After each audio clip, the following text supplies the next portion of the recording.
warahmatullahi wabarakatuh. Perkenalkan, nama saya Rosi Mardia Anissa. Di sini saya akan menjelaskan tentang pemikiran filsafat para tokoh tentang pendidikan Muhammad Abduh.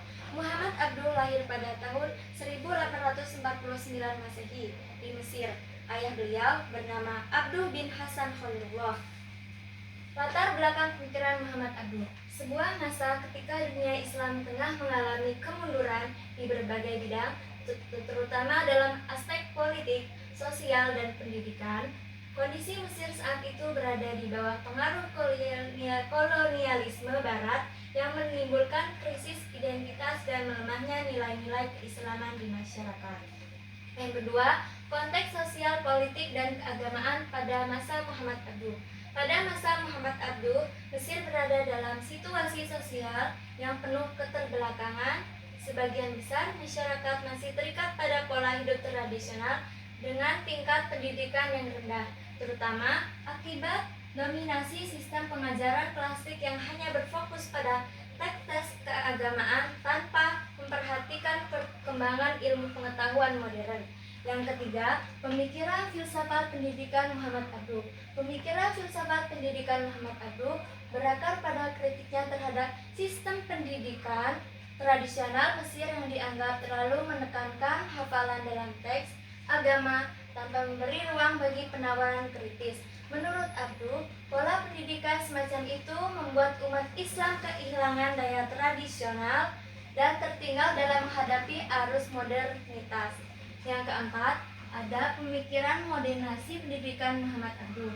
Muhammad Abduh merupakan salah satu tokoh pembaharu Islam yang menaruh perhatian besar terhadap dunia pendidikan. Menurutnya, pendidikan adalah sarana untuk membesarkan umat Islam dari keterbelakangan, kebodohan, dan dominasi kolonial. Ia berpendapat bahwa pendidikan tidak boleh hanya berfokus pada aspek keagamaan semata, melainkan harus mampu mengembangkan potensi akal manusia melalui ilmu pengetahuan yang relevan dengan sejajar dengan bangsa-bangsa lain dalam hal kemajuan intelektual maupun sosial.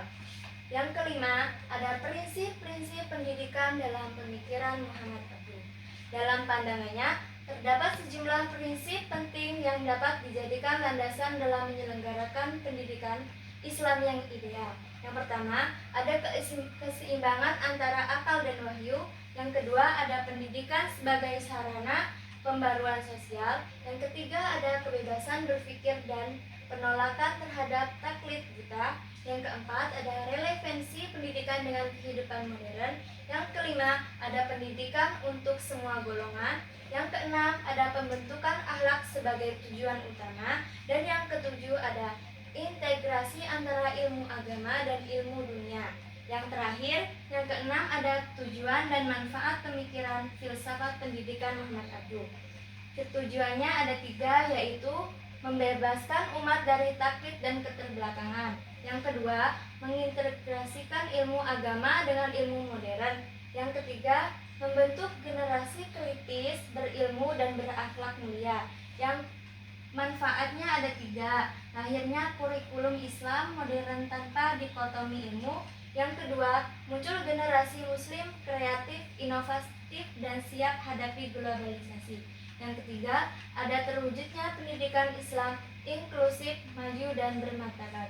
Sekian dari saya akhiri. Wassalamualaikum warahmatullahi wabarakatuh.